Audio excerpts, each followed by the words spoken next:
দর্শক সবাইকে স্বাগত জানাচ্ছি আরআইএল অ্যাঙ্গেল চ্যানেল স্কয়ার বা নিবেদিত দেশ সম্প্রতিকে সোনিয়া হক আপনাদের সাথে আছে। দর্শক আজকে আলোচনার বিষয় রেখেছি কোন পথে এগোবে ইরান, এবং এই বিষয়টি নিয়ে কথা বলতে আমার সাথে আজকে যুক্ত হয়েছেন স্টুডিওতে সিরাজুল ইসলাম, সাংবাদিক ও আন্তর্জাতিক সম্পর্ক বিশ্লেষক, তিনি যুক্ত আছেন আমার সাথে, এবং ডক্টর সাব্বির আহমেদ, রাষ্ট্রবিজ্ঞানী ও অধ্যাপক, ঢাকা বিশ্ববিদ্যালয়, তিনি যুক্ত হয়েছেন আমার সাথে। দুজনকে স্বাগত জানাচ্ছি।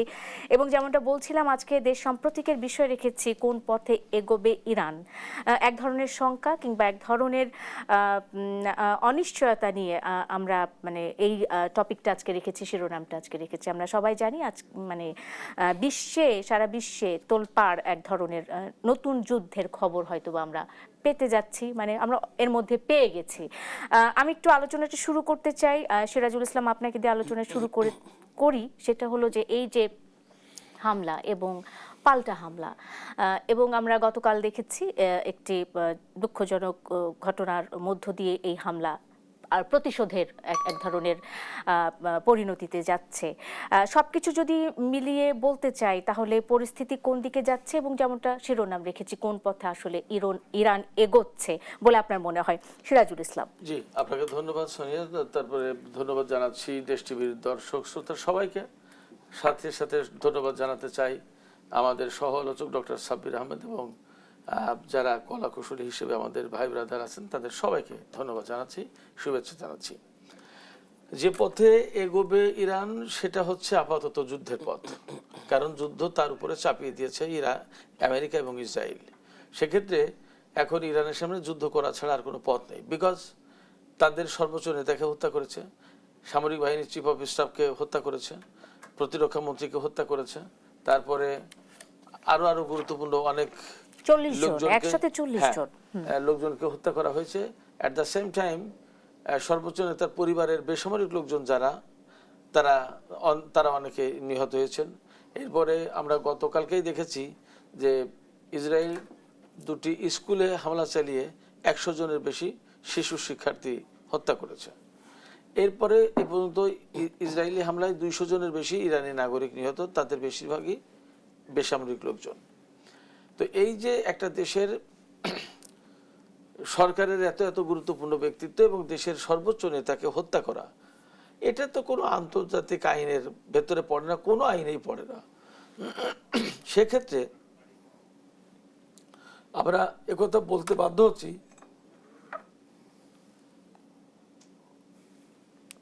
যে পরিস্থিতি সেইভাবেই দিয়ে গেছে।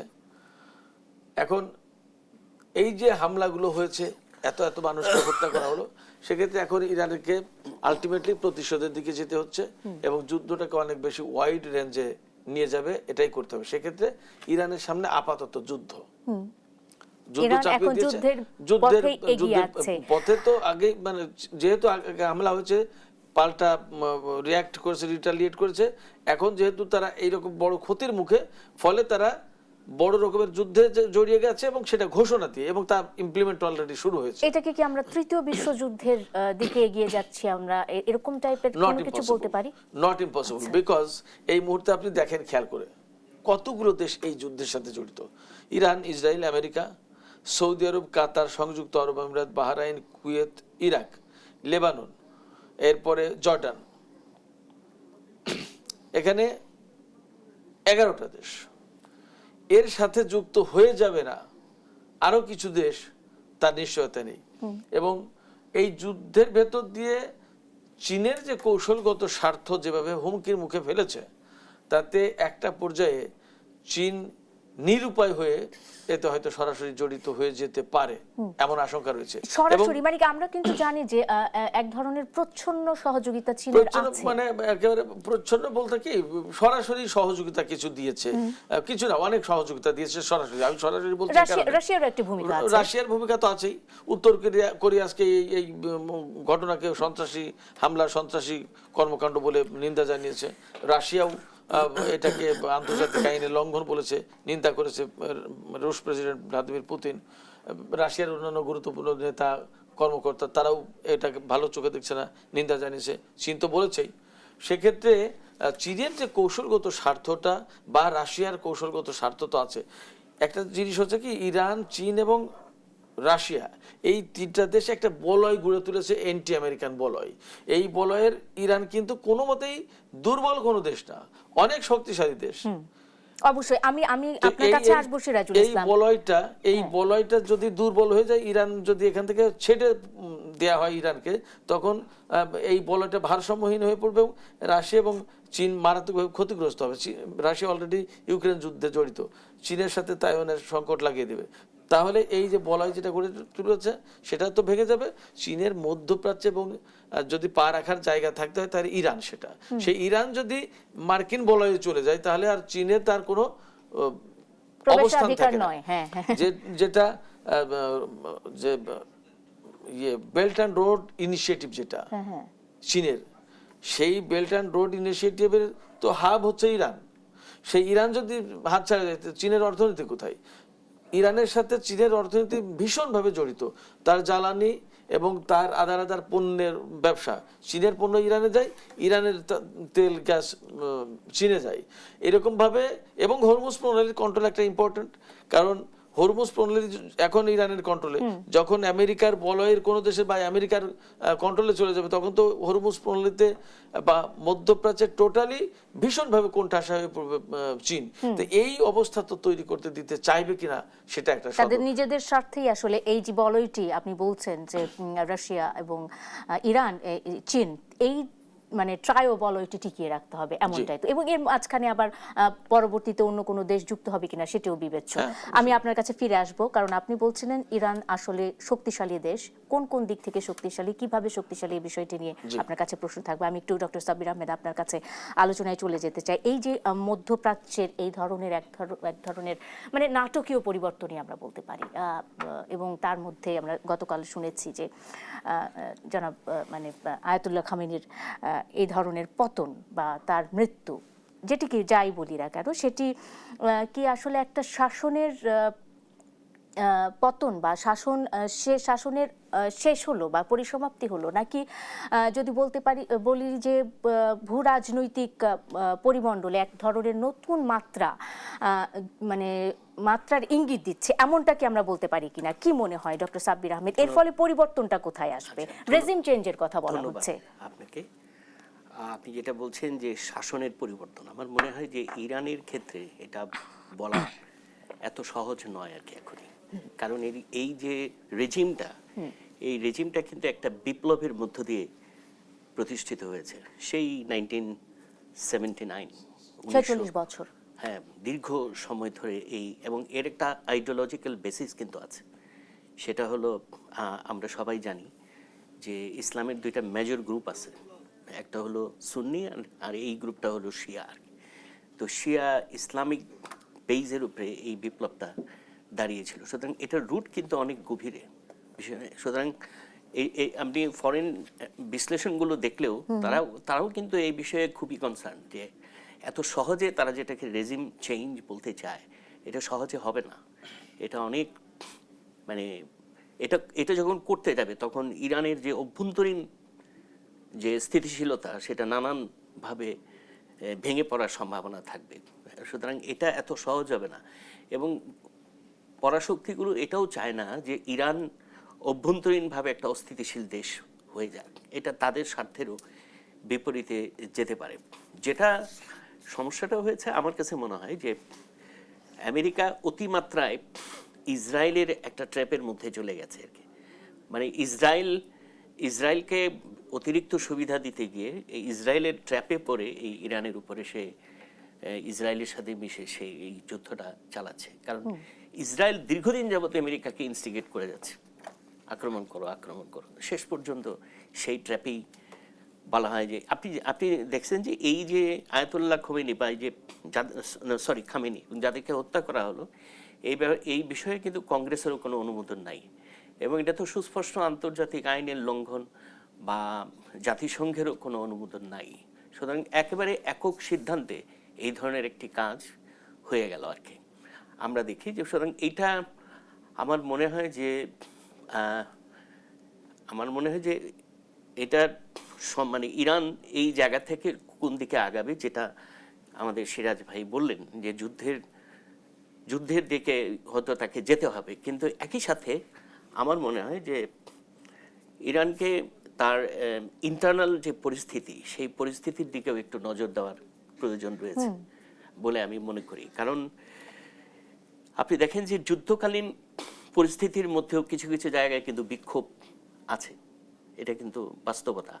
আরেকটা হলো দেশের অর্থনীতি। আপনি একটা দীর্ঘস্থায়ী যুদ্ধ চালায় যেতে গেলে যে ধরনের অর্থনৈতিক সক্ষমতা আপনার থাকা দরকার, আপনি জানেন যে দীর্ঘ সময় ধরে ইরানে একটা স্যাংশন থাকার কারণে তার যে তেল, তার যে গ্যাস, এগুলো সে বিক্রি করতে পারছে না, যে কারণে অর্থনৈতিকভাবে আপনার দুর্বল। সুতরাং তার যে ক্ষেপণাস্ত্র, তার যে অস্ত্র ভাণ্ডার, এইটাকে অনবরত চালু রাখতে হলে তাকে তো অর্থনৈতিকভাবে তার নিজের পায়ে দাঁড়াতে হবে। অবশ্যই আমি বিশ্বাস করি যে হয়তো ইরানের সেই সক্ষমতা আছে, কিন্তু এটা কতদিনের সক্ষমতা? সুতরাং এই পরিস্থিতির সাথে যদি ইরান এই যুদ্ধকে সামনের দিকে এগিয়ে নিয়ে যেতে চায়, তার সে যদি প্রতিশোধ নিতে চায়, তাহলে তার তো আগে নিজের ঘরের দিকেও তার নজর রাখতে হবে। অ্যাট দি সেম টাইম তার যে আশেপাশে যে রিজিওনাল পাওয়ার্সগুলো, তারাও কিন্তু আমরা হলফ করে বলতে পারি না যে কাতার বা বাহরাইন বা এই দেশগুলো, সৌদি আরব, এদের বিশ্বাসযোগ্যতা নিয়ে অনেক প্রশ্ন আছে। তারা কি চায়? কেউ কেউ তো বলছেন এটাও যে এরা চায় ইরান দুর্বল হয়ে যাক, কারণ ইরান যেভাবে এখানে রাইজ করেছিল সেই জন্য ইরানকে তারা দুর্বল দেখতে চায়। সুতরাং এই যে ডিনামিক্সগুলো মাথায় রেখেই তাকে সামনে এগোতে হবে আর কি, আমি মনে করি। আমি আবারও আলোচনায় ফিরে আসবো নিশ্চয়ই। আমি একটু চলে যেতে চাই সিরাজুল ইসলাম আপনার কাছে। যেটা বলছিলাম ইরানের সক্ষমতা, মানে সমরাস্ত্রের দিক দিয়ে সক্ষমতা কিংবা অর্থনৈতিক, যেটি বললেন ডক্টর সাব্বির আহমেদ বললেন, সমস্ত কিছুর মধ্যে যদি বলতে চাই ইরান আসলে কতটুকু সক্ষম এই যুদ্ধ চালিয়ে যেতে, মানে একটা দীর্ঘমেয়াদী যদি যুদ্ধ হয় সেই যুদ্ধটিকে টিকিয়ে রাখতে বা চালিয়ে যেতে বা জয় লাভ করতে ইরান কতটুকু সক্ষম? কারণ আমরা দেখছি এই যুদ্ধের ময়দানে ইরান এখন আসলে সত্যি একা। এই যুক্তরাষ্ট্র এবং ইসরায়েলের বিপক্ষে ইরান কেন একা, যদি আপনার কাছে জানতে চাই সিরাজুল ইসলাম। এখানে দুইটা বিষয় আপনি বললেন যে কেন একা এবং কতটা সক্ষম। সক্ষম এবং কেন একা যদি বলি, আমি একা কেন এটা দিয়ে যদি শুরু করি, তাহলে বলবো যে ইরান হচ্ছে ইসলামী বিপ্লবের দেশ, যে গণবিপ্লবের মাধ্যমে তারা আজকের এই সরকার ব্যবস্থা প্রতিষ্ঠা করেছে এবং যে বিপ্লব খুব সফলতার সাথে টিকে রেখেছে, এবং যে বিপ্লবের মূল স্লোগান ছিল not east not waste, Islam is the best, পূর্ব না প্রাচ্য, পাশ্চাত্য না প্রাচ্য না, ইসলাম। তো এই যে স্লোগান দিয়ে টিকে থাকা এই আধুনিক বিশ্বে, এবং তারা খুব জবরদস্তভাবে টিকে আছে। তারা সামরিক দিক দিয়ে, অর্থনৈতিক দিক দিয়ে, ডিপ্লোম্যাটিক্যালি তো তুখোড় একটা অবস্থানে ইরান, তুখোড় অবস্থানে। তো সেই জায়গা থেকে যদি আমি দেখি, তাহলে তার একা থাকারই কথা। কারণ সে একটা ভিন্ন ধর্মী মত বেছে নিয়েছে, যেখান থেকে যে মত বেছে নেওয়ার কারণে আমেরিকাকে সিম্পলি এক্সপেল করে দিয়েছে ফ্রম ইরান, যে তুমি যাও, তোমার দরকার নেই। ইসরায়েলকে এমনভাবে একঘরে করেছে ইরান যে ইসরায়েলের নাম নেওয়ার মতো এখন পৃথিবীতে কোনো দেশ নেই, এরকম একটা পরিস্থিতি। সেক্ষেত্রে ইরান যে পথ বেছে নিয়েছে, যে মত বেছে নিয়েছে, তাতে একা থাকার কথা। বাট ইরান আসলে একা না। আমরা আজ থেকে 1990 সালে যদি দেখি, তাহলে ইরান একা থাকতে পারতো। 2026 সালে ইরান একা না। এবং এখানেই তার কূটনৈতিক সৌন্দর্য। ওই যে বললাম যে কূটনীতিতে তুখোড়, যে বললাম কেন, এই রাশিয়া এবং চীন 2010 সালেই যখন জাতিসংঘে ইরানের বিরুদ্ধে নিষেধাজ্ঞা আরোপ করা হয়েছে, এই রাশিয়া এবং চীন, তারা রাশিয়া এবং ইরানের বিরুদ্ধে নিষেধাজ্ঞা আরোপের পক্ষে ভোট দিয়েছে এই রাশিয়া এবং চীন। অথচ আজকে তারা একটা বলয়ের মিত্র, পার্টনার। এই দুই দেশের সাথেই ইরানের কৌশলগত চুক্তি আছে। কৌশলগত চুক্তি কোনো সাধারণ কোনো চুক্তি না, অনেক ডিপে রুট। তো সেই দুটো দেশের কথা কেন বলছি? দুটো দেশ বৃহৎ দেশ, তাদের সমর শক্তি, অর্থনীতি, তাদের ডিপ্লোমেসি, সব কিছুতেই তারা অনেক এগিয়ে। এবং সবচেয়ে বড় পরিচয় তারা দুটোই জাতিসংঘ নিরাপত্তা পরিষদের স্থায়ী সদস্য, খুবই গুরুত্বপূর্ণ। অর্থাৎ ইরানের পক্ষে ভেটো দেওয়ার না দেওয়ার দুটো শক্তি ইরান পাশে আছে। যারা একসময় শত্রু ছিল তারা এখন তাদের জানে দোস্ত। কিন্তু যারা বন্ধু হওয়ার কথা, মানে মুসলিম কান্ট্রিগুলা, তারা তো আসলে মুসলিম কান্ট্রিগুলো অনেক দেশ ইরানের বন্ধু আছে, আচ্ছা, অনেক দেশ বন্ধু আছে। এই যে তালেবানের তো বলেছিল যে যদি ইরানের উপর হামলা করা হয় তাহলে আমরা ইরানের পাশে থাকবো।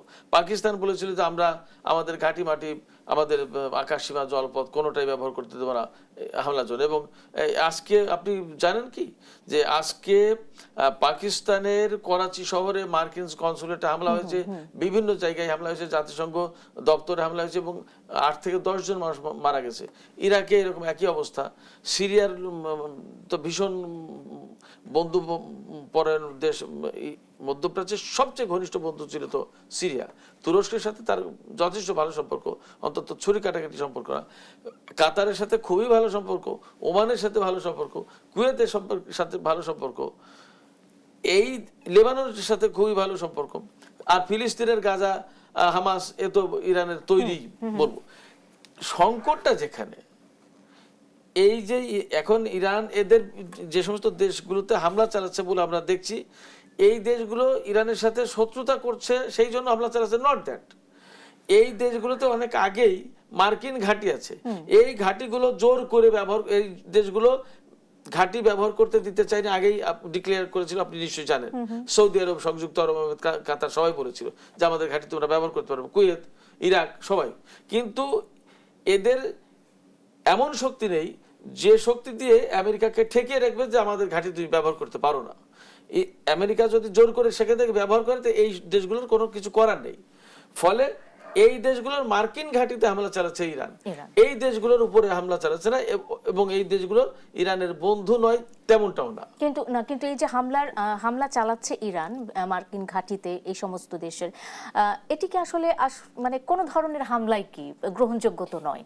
একটা বিরতি নেই, বিরতির পরে এসে ইরানের যে সক্ষমতার কথা বলছিলাম, নিশ্চয়ই আমরা সক্ষমতার প্রসঙ্গটিতে ফিরে আসবো। দর্শক, একটা বিরতি নিয়ে ফিরছে দেশ সাম্প্রতিকে, সঙ্গে থাকুন। বিরতির পর স্বাগত আরেকবার, দেখছেন দেশ সাম্প্রতিক, নিবেদন করছে আড়াইল অ্যাঙ্গেল চ্যানেল স্কয়ারবার। সোনিয়া হক আপনাদের সাথে আছি। কোন পথে এগোবে ইরান, এই প্রসঙ্গটি আজকে আলোচনার বিষয় রেখেছি এবং এই প্রসঙ্গে আলোচনা করছি। আমরা একটু এই অংশে ডক্টর সাব্বির আহমেদ আপনার কাছে শুরুতেই যেতে চাই। সেটি হলো যে আমরা যেমনটা বলছিলাম যে মানে মার্কিন যুক্তরাষ্ট্রের এই একেবারে সরাসরি হস্তক্ষেপ কিংবা ইসরায়েলের সহযোগিতায় খামেনির মৃত্যু, মানে এই বিষয়টিতে যেমনটা আপনি বলছিলেন যে ইরানকে কি আসলে আগামী দিনে অনেক বেশি আগ্রাসী করে তুলবে, নাকি আমরা দেখব যে এই দেশটির যে অভ্যন্তরীণ যে কলহ সেটি আরো বেশি মাত্রাতিরিক্ত হয়ে উঠছে এবং এর ফলে দেশটি বিভক্ত হয়ে যাচ্ছে বা সেখানে এক ধরনের অস্থিরতা বিরাজ করছে, যেটি আসলে আমরা পরবর্তী বিভিন্ন যুদ্ধ পরবর্তী সময়ে দেখতে পাই। আপনার কাছে কি মনে হয় এবং এই যুদ্ধটি আসলে দীর্ঘায়িত হবে কিনা সেটি কোনো রকম আশঙ্কার মধ্যে পড়ছে কিনা, আপনার কি মনে হয় ডক্টর সাব্বির আহমেদ? না, দেখেন, আমার মনে হয় যে আমি দীর্ঘদিন ধরে এই যে ইরানের বিভিন্ন নেতা, বিভিন্ন মিলিটারি কমান্ডারদের, কাসেম সোলাইমানি থেকে শুরু করে একের পর এক মানে হত্যা করেই যাচ্ছে। কিন্তু ইরানের একটা বড় দিক হলো যে তাদের যে লিডারশিপ, তারা কিন্তু কখনো মানে মাথাটা গরম করে নাই। আমরা সব খেয়াল করেছি, খুব কুল, কারণ তাদের তো আসলে যেটা বড় ইস্যু, তারা তো শুধু মানে তাদের সার্ভাইভালের বিষয়টা তো ইম্পর্টেন্ট, সেটাকে তারা প্রায়োরিটি দিয়েছে। যে কারণে আমার মনে হয় যে এই মানে পাশ্চাত্য চাইতেছে যে ইরানের এই রেজিম চেঞ্জের মাধ্যমে সেখানে পুরো পরিস্থিতির উপরে তারা কন্ট্রোল নিতে, তাদের যে কি বলে এদেরকে, ওই তাদের যারা ফুড সোলজার্স, তাদের যারা আজ্ঞাবহ, যারা ওই রেজা শাহ, তার অনুসারীদেরকে দিয়ে এখানে একটা পাপেট সরকার তৈরি করে বিদ্রোহী গ্রুপ যেটা আছে, হ্যাঁ, পুরো কন্ট্রোলটা তাদের হাতে নিতে আর কি। তো সেই কারণে আমার মনে হয় যে ইরানিয়ান লিডারশিপ তো তারা তো আমাদের লিডারশিপের মতো না, হাইলি ম্যাচিউরড, এবং ইন্টারন্যাশনাল পলিটিক্স সাংঘাতিকভাবে তারা এইগুলোতে সিদ্ধহস্ত। সুতরাং তারা জানে যে হিসাব নিকাশটা ভালো করেই জানে আর কি। সুতরাং আমার মনে হয় যে তারা চেষ্টা করবে লাস্ট মিনিট পর্যন্ত তারা তাদের নিজেদেরকে কুল রাখতে, কন্ট্রোল রাখতে, কারণ আলটিমেটলি তাদের তো ওইটাই বড়, যে ইরানের সার্বভৌমত্বকে শক্তিশালী করার, টিকায় রাখার জন্য যা যা করার তারা সেটাই করবে। আমার মনে হয় না, আমার মনে হয় যে যদি মানে এরা আমার মনে হয় আমেরিকা এবং ইসরায়েল তাদের যে প্রাথমিক টার্গেট ওইটা বোধহয় তারা অ্যাচিভ করে ফেলেছে আর কি। সম্ভবত তারা কোনো ফুল স্কেল ওয়ারে আবার নতুন করে জড়াবে কিনা আমার একটু সন্দেহ মানে আছে। খামেনিকে হত্যা করাটাই কি আসলে এবারের এই যুদ্ধের আমার মনে হচ্ছে আর কি প্রাথমিক যে টার্গেট ছিল প্রাথমিক এমনটাই, target, মানে তাকে হত্যা করতে হবে। হ্যাঁ, এবং তাকে হত্যা করেই যে তারা তাদের কর্মতৎপরতা বন্ধ করে দেবে, ওই যে তাদের পাপেট লোকদেরকে নিয়ে আসাটা হলো তাদের এখন প্রধান মূল লক্ষ্য আর target। কি, মূল টার্গেট। হরমুজ প্রণালী বন্ধ করা হয়েছে, এর ফলে আসলে একটা অর্থনীতি বা ইকোনমিতে একটা মারাত্মক প্রভাব পড়বে বলে আশঙ্কা করা হচ্ছে সারা বিশ্বে। আপনার মানে ব্যাখ্যা বা আপনার বিশ্লেষণ কি বলছে? সেটা তো হতেই পারে। ইন্টারন্যাশনাল মার্কেটে তেলের দাম যদি বেড়ে যায় তো স্বাভাবিকভাবে এটা তো আমরা আজকেও দেখলাম খবরে যে আমাদের দেশে অলরেডি জ্বালানি তেলের দাম বাড়ানোর সিদ্ধান্ত নিয়েছে পেট্রোবাংলা আর কি। সুতরাং এটা তো হবেই, এটা যুদ্ধের নেগেটিভ ইম্প্যাক্ট আছে। খুব ঠিকই এখানে একটা বিষয় উল্লেখ করে খেয়াল করে দেখেন যে এইসব পরিস্থিতি মাথায় রেখে আপনি আমেরিকার পরিকল্পনাটার দিকে খেয়াল করেন। সে কিন্তু ভেনিজুয়েলা থেকে প্রায় 80,000 ব্যারেল তেল নিয়ে তার দেশে নিয়ে গেছে আর কি। 80 lakh barrel, sorry 80 lakh barrel তেল। তার মানে কি আমেরিকাতে তেলের দাম এখন পানির মতো হয়ে গেছে আর কি। হ্যাঁ, মানে আমার কেন জানি মনে হয় প্রতিটা ঘটনার সাথে একটার সাথে আর একটা ইন্টারকানেক্টেড। সে হয়তো ভেবেছে যে এই ধরনের ক্রাইসিস একটা সামনে তার আসতে পারে, সুতরাং আমি আমার স্টোরটা আগে ভরে নিই, মানে আমার যে রিজার্ভ সেটা রেডি করে নিই আর কি। সুতরাং হ্যাঁ, হরমুজ প্রণালী এটা যদি বন্ধ থাকে দীর্ঘ সময় ধরে তো এটা ইন্টারন্যাশনাল মানে জ্বালানি মার্কেটে এটার প্রভাব তো পড়বেই, এবং সামগ্রিক অর্থনীতিতে। সামগ্রিক অর্থনীতি ফিরবো নিশ্চয়ই ডক্টর সাব্বির আহমেদ আপনার কাছে। সিরাজুল ইসলাম আপনার কাছে চলে যেতে চাই। ইরানের সক্ষমতা আমি একটু জানতে চাই আসলে। ইরানের সক্ষমতা বলতে আসলে সব ধরনের সক্ষমতাই আমরা আলোচনা করতে পারি। সামরিক সক্ষমতা, রাজনৈতিক সক্ষমতা, কূটনৈতিক সক্ষমতা, অর্থনৈতিক সক্ষমতা, তার সামাজিক স্থিতিশীলতা, এগুলো সব আলোচনায় আসতে পারে। আর আমি যেহেতু মানে অনেকদিন ইরানে ছিলাম, সেক্ষেত্রে আমি খানিকটা বলতেই পারি, সেই সমাজ দেখেছি, কাছ থেকে থেকেছি। সামরিক সক্ষমতা যদি বলি তাহলে আমরা এটা তো খুব গোপন ব্যাপার তাদের, তারপরেও বিভিন্ন সূত্র থেকে, বিভিন্ন আলাপ আলোচনা থেকে, বিভিন্ন গণমাধ্যমের খবর থেকে যা বোঝা যায়, শোনা যায়, দেখা যায়, তাতে দেখেন পৃথিবীতে একটা মাত্র দেশের কাছেই সম্ভবত মিসাইল সিটি আছে, ইরানের কাছে। এরকম মিসাইল সিটি কিন্তু পৃথিবীর কোনো দেশ গড়ে তোলেনি, এবং এটা একটা না, এটা বহু সংখ্যক এরকম সিটি গড়ে তুলেছে। নট অনলি দ্যাট, আমরা সম্প্রতি খবর পেলাম যে ইরান থেকে ইরাকে সুড়ঙ্গ কেটে নিয়ে গিয়ে সেখানে মিসাইল সিটি গড়ে তোলা হয়েছে। কেমন? এটা মিসাইলের ব্যাপার, এবং মিসাইলের রকম ফের ধরন যদি দেখেন, মানে ঠিক গুণে শেষ করা মুশকিল যে কত রকমের, কত ধরনের মিসাইল আছে ইরানের কাছে।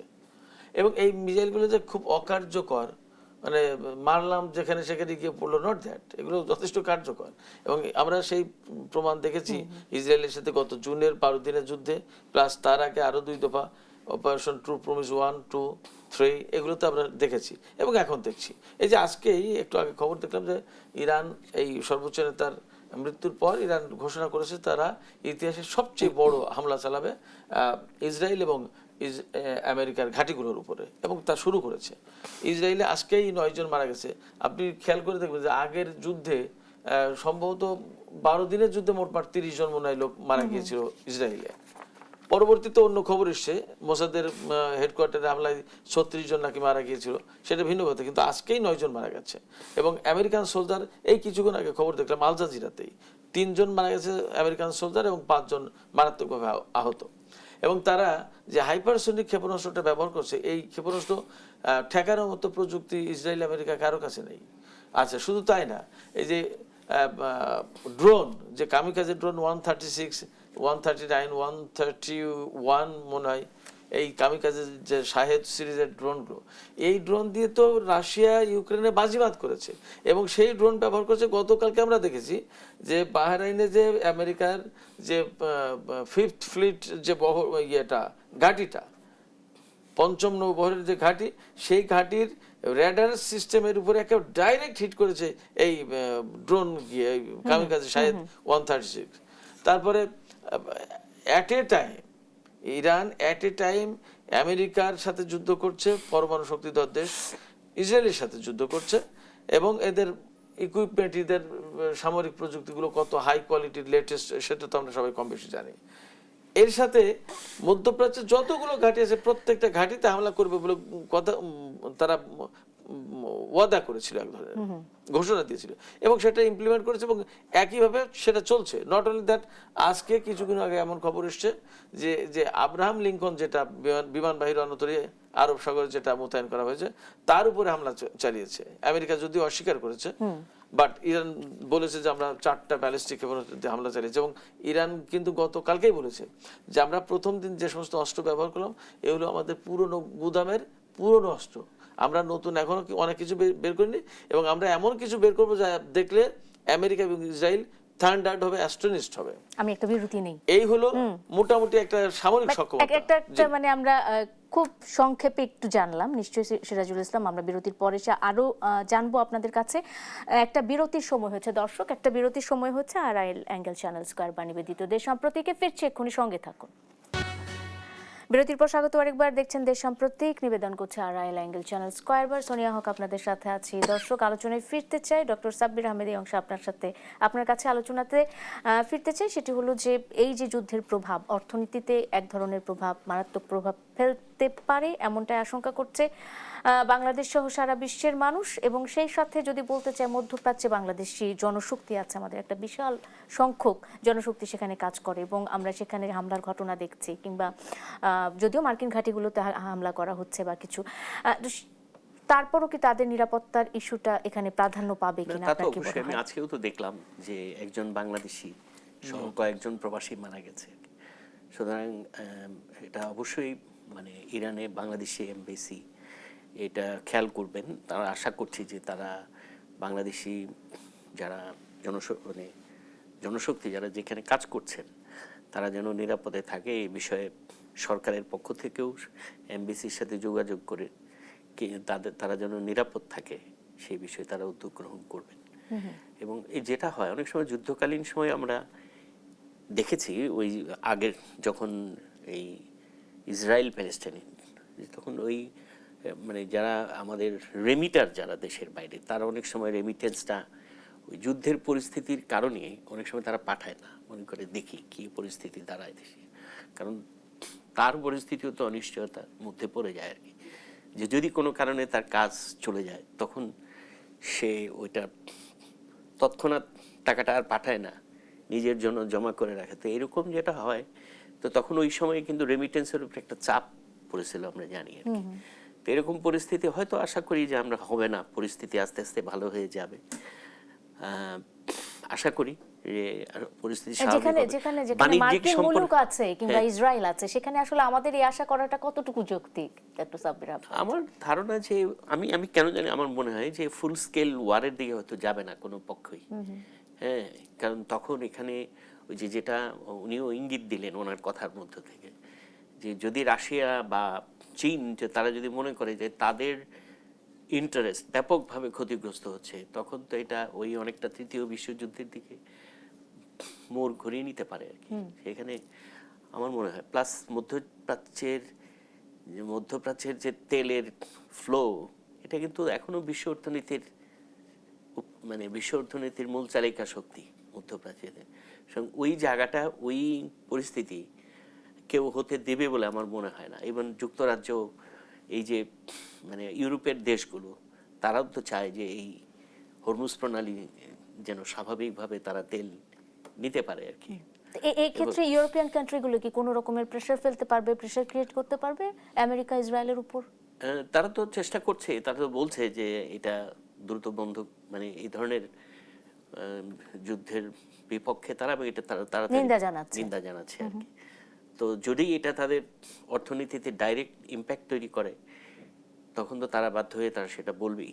প্লাস আমার মনে হয় যে বাংলাদেশের বাণিজ্যিক সম্পর্কের ক্ষেত্রেও এটা তো মনে হচ্ছিল যে এটা হয়তো যদি যুদ্ধটা দীর্ঘায়িত হয় তাহলে এটার একটা ইম্প্যাক্ট তৈরি হতে পারে।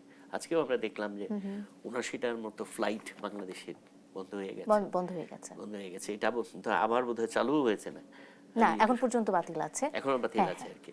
অবশ্যই মানে Regulation আকাশসীমায় এখন আঘাত চালু আঘাত আঘাত হানতে পারে বা আঘাত আসতে পারে এমন আশঙ্কাতেই বন্ধ করা হয়েছে। অসংখ্য ধন্যবাদ ডক্টর সাব্বির আহমেদ, সিরাজুল ইসলাম। এই অংশে আসলে সময় কম, আপনার কাছে একটু সংক্ষেপেই জানতে চাই, বিশ্ব গণমাধ্যমে ইরানের মানে এই হামলা প্রতি হামলা মানে যুদ্ধ বলতে আসলে খুব কষ্ট হয়, তারপরও বলতে চাই এই যুদ্ধটিকে কিভাবে দেখানো হচ্ছে। একজন সাংবাদিক আপনি, ইরানে অনেকদিন এই সংবাদ নিয়ে কাজ করেছেন। বিশ্ব গণমাধ্যমে কিভাবে ইরানের যুদ্ধটাকে দেখানো হচ্ছে, এবং সেই সাথে যদি বলতে চাই ইরানিদের দেশের ক্ষমতা বুঝে নিতে বলেছেন ট্রাম্প। আমি আসলে এই জায়গাতে একটু আপনার কাছে জানতে চাই কাদের তিনি ক্ষমতা বুঝে নিতে বলছেন। জনগণ, ইরানের জনগণকে ক্ষমতা বুঝে নিতে বলেছেন ডোনাল্ড ট্রাম্প। তো ইরানের জনগণ তো নির্বাচনের মাধ্যমে দেশের সরকার প্রতিষ্ঠা করেছে, এমপি নির্বাচন করেছে, প্রেসিডেন্ট নির্বাচন করেছে, এবং এই যে অভিভাবক পরিষদ বা আদালত যে সত্য, তারাও তো নির্বাচিত। তো সেক্ষেত্রে জনগণই তো নির্বাচন করেছে, আবার কিভাবে জনগণ ক্ষমতা বুঝে নেবে এদের কাছ থেকে, এটা হলো প্রথম প্রশ্ন। দ্বিতীয় প্রশ্ন হচ্ছে যে এই কথা বলার কে ডোনাল্ড ট্রাম্প, তিনি কিভাবে অধিকার রাখেন? জাতিসংঘ থাকে, তাহলে আন্তর্জাতিক কোনো কূটনীতি, আন্তর্জাতিক আইন কোনো কিছু থাকে। তারা যে মানবাধিকারের কথা বলে, গণতন্ত্রের কথা বলে, আইনের শাসনের কথা বলে, আন্তর্জাতিক আইনের কথা বলে, এগুলোর কোনো কিছু এর সাথে কোনো সম্পর্ক থাকে? এটা গেল এক। দুই হচ্ছে যে তিনি যাদেরকে বলেছেন, এবং সেই সংখ্যাটা দুঃখজনকভাবে অতিশয় নগণ্য, খুবই কম। যারা আপনি মনে অফিয়ারেই বলছিলেন যে কিছু লোক শ্যাম্পেন খেয়ে সেলিব্রেট করেছে আলী খামেনির মৃত্যুর ব্যাপারটা। হ্যাঁ, এই যে যারা ইসলামী অনুশাসন বা এই বিপ্লব পরবর্তী যে সরকার, সেই সরকার ব্যবস্থার কারণে যারা এতদিন শ্যাম্পেন খেতে পারেনি, যারা মদ জুয়া এগুলো করতে পারেনি, যারা বিভিন্ন রকমের আফগানিস্তান থেকে ইরান রুট হয়ে আপনার ইউরোপে দুনিয়ার মাদকের চোরাচালান যেত, ইরান এই বিপ্লবী সরকার ক্ষমতায় আসার পরে একে টোটালি নির্মূল করে দিয়েছে। প্রতি বছর কত লোকের ফাঁসি হয় তার কোনো ঠিক ঠিকানা নেই অপরাধের জন্য, এবং কত টন আফগান সীমান্ত দিয়ে ইরানে ঢোকার কারণে এই সমস্ত এই বিভিন্ন রকমের মাদক উদ্ধার করে তার কোনো ঠিক ঠিকানা নেই। এইগুলো যে সব ইরান হয়ে ইউরোপে চলে যায় তা তো না। ইরান হয়ে যাওয়ার সময় ইরানের ভেতরের ভাই ব্রাদাররা অনেকে এগুলো ব্যবহার করতো। তারা তো এই সরকার থাকার কারণে এগুলো করতে পারে না। সেই জন্য কিছু কিছু মানুষ, এটার সংখ্যা খুবই নগণ্য বলছি, তারা শ্যাম্পেন খেয়ে সেলিব্রেট করেছে। এদেরকেই ডোনাল্ড ট্রাম্প বলে ক্ষমতা বুঝে নিতে। আর আন্তর্জাতিক গণমাধ্যমের যে বিষয়টা, সেটা হচ্ছে যে আপনি নিশ্চয়ই জানেন, আপনি নিজেও একজন সাংবাদিক, আন্তর্জাতিক গণমাধ্যমে, পশ্চিমা গণমাধ্যমের কথা যদি বলি, এবং পশ্চিমা গণমাধ্যম অনেক বেশি প্রভাবশালী সারা বিশ্বে। পাশ্চাত্যের গণমাধ্যম বা আমাদের গণমাধ্যম কি আর আন্তর্জাতিক অঙ্গনে প্রভাবশালী? সেক্ষেত্রে পাশ্চাত্যের গণমাধ্যমের কথা যদি বলি, তাই পাশ্চাত্যের প্রতিটি গণমাধ্যমের সুনির্দিষ্ট এজেন্ডা আছে। সেই এজেন্ডা হচ্ছে সরকারের পররাষ্ট্রনীতি, সরকারের চর্চিত নীতির সাথে লাকসই করা। ফলে এই পত্রিকাগুলো যা করে, যা বলে, সেটা তাদের বা টোটাল পশ্চিমা জগতের যে সরকার ব্যবস্থা, তাদের দৃষ্টিভঙ্গি প্রতিফলিত হয়, তাদের নীতি অনুসৃত হয় এখানে। সেই কারণে তাদের এজেন্ডাগুলোই এখানে তুলে ধরায়। এই কারণে খবরের রকম ফেরো ওইভাবেই পরিবেশিত হয়। যেমন বিবিসিতে যদি আপনি আমি আজকে একটা খবর দেখছিলাম, একটা বিশেষ প্রতিবেদন করেছে, সেখানে কোথায় কোথায় বিক্ষোভ হয়েছে সেই গল্পগুলো বলেছে, কিন্তু কোথায় কোথায় সরকারের পক্ষে নেমেছে এবং কত মানুষ নেমেছে সেই গল্প কিন্তু বিবিসিতে নেই। টুক করে হয়তো ছোট্ট একটু বলো যে সরকারের পক্ষেও কিছু লোক নেমেছে, কিছু লোক, বাট আমি শিওর অ্যান্ড সার্টেন, আমি নিজে তো ওই দেশে থেকেছি, যে যদি 1 কোটি মানুষ সরকারের পক্ষে নামে, তো সরকারের বিপক্ষে নামে মাত্র 500 মানুষ। এই হয়েছে সিচুয়েশন। কিন্তু পাশ্চাত্যের গণমাধ্যম দেখবেন যে ইরানের আজকেই বুঝি সরকারের পতন হয়ে যাবে। সেখানে আসলে ওই মার্কিন এবং ইসরায়েলের চিন্তা ভাবনায় প্রতিফলিত হচ্ছে এমনটাই। অসংখ্য ধন্যবাদ জানাতে চাই সিরাজুল ইসলাম এবং ডক্টর সাব্বির আহমেদ। আজকের সময় একেবারে শেষ। আশা করব না কখনোই যে এই যুদ্ধ দীর্ঘায়িত হবে, কিংবা কোনো যুদ্ধ বিধ্বস্ত দেশকে আবার আমাদেরকে আলোচনায় আনতে হবে। আপনাদের দুজনকে ধন্যবাদ জানাতে চাই, এবং আজকে যারা এতক্ষণ ছিলেন দেশ সাম্প্রতিকের সাথে, আপনাদেরও ধন্যবাদ। শুভরাত্রি।